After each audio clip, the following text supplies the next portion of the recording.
Welcome back to Bette Davis Eyes, the series where I watch and review every single Bette Davis film on my quest to become the most prolific reviewer of all time.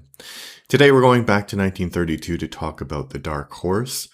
This is a really interesting movie to look at, not because it's one of Bette Davis's best films, but because it comes at a fascinating point in her career. Before Bette Davis became a star, at this point, Bette Davis wasn't yet the legendary actress we think of today. She had started getting attention earlier in 1932 with The Man Who Played God, which I've already reviewed on this channel, but she wouldn't truly become a major Warner Brothers star until Of Human Bondage in 1934. That performance completely changed the trajectory of her career and cemented her reputation as one of Hollywood's greatest actresses. I've also reviewed that one. It's great. Go watch it.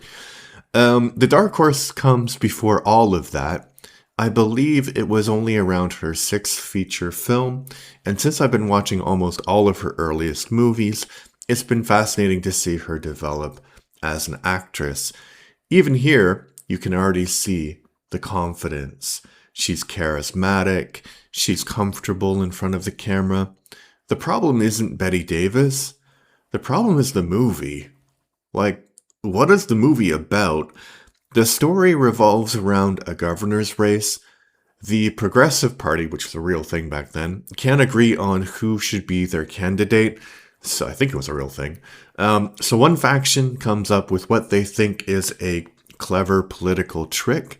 They nominate a complete nobody, assuming he'll never actually win the nomination, except the other faction has exactly the same idea.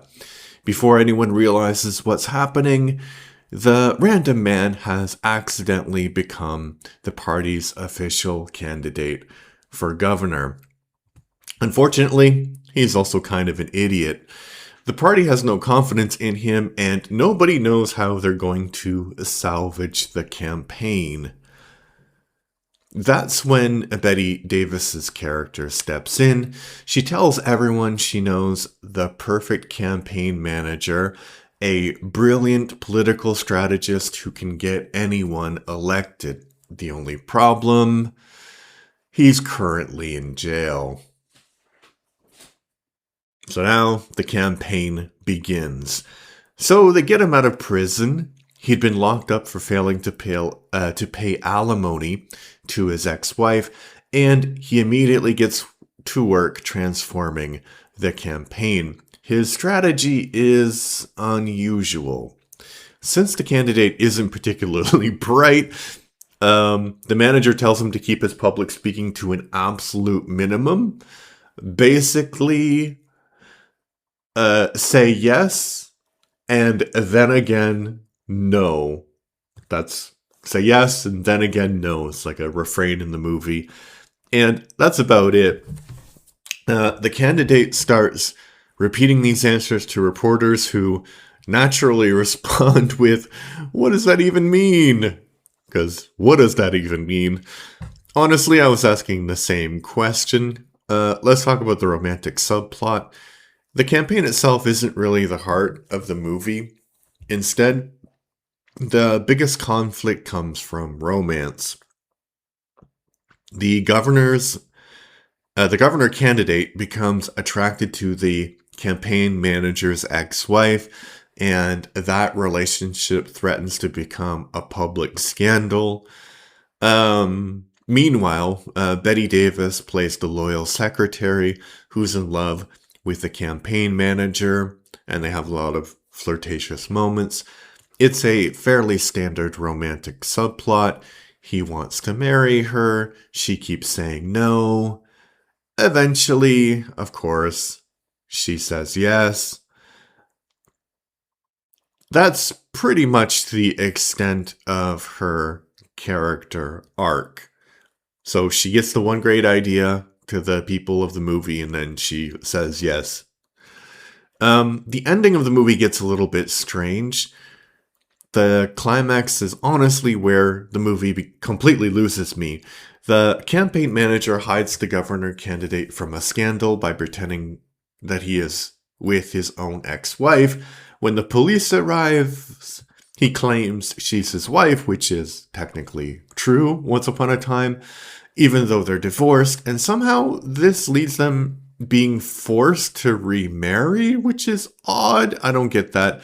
I genuinely wasn't sure what the legal logic, what was the legal logic the movie was operating under.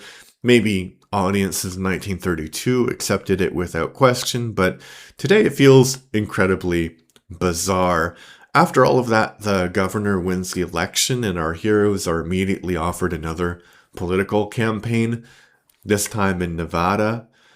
That ending also struck me as a bit odd. Like, maybe professional campaign managers did travel from state to state in the early 1930s, but the movie never really explains it. It just feels like a convenient way to wrap everything up.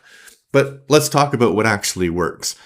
To be fair, the movie does have a few enjoyable moments. My favorite sequence is right actually at the beginning during the party convention. The delegates have been arguing for days. Everyone is exhausted. People are literally falling asleep in their chairs. It's probably the funniest part of the movie because it pokes fun at the chaos and boredom of political conventions. I also enjoyed watching Bette Davis herself.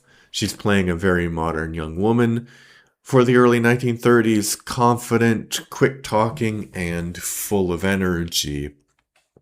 One thing I couldn't stop noticing is that she keeps calling people, or her beau, baby. The way she pronounced it is very different from how we'd say it today.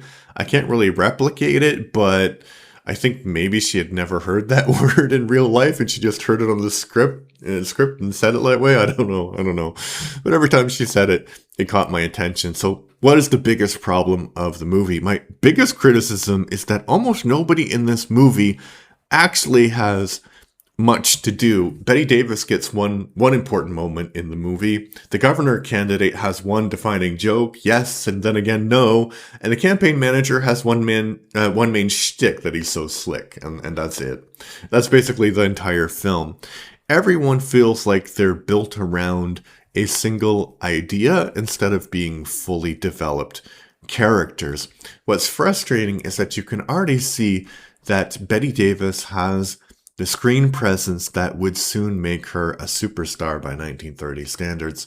She's charming, she's confident, she's magnetic, but the script simply doesn't give her or anyone else in the movie anything substantial to work with. It's one of those movies where the cast is better than the material by far.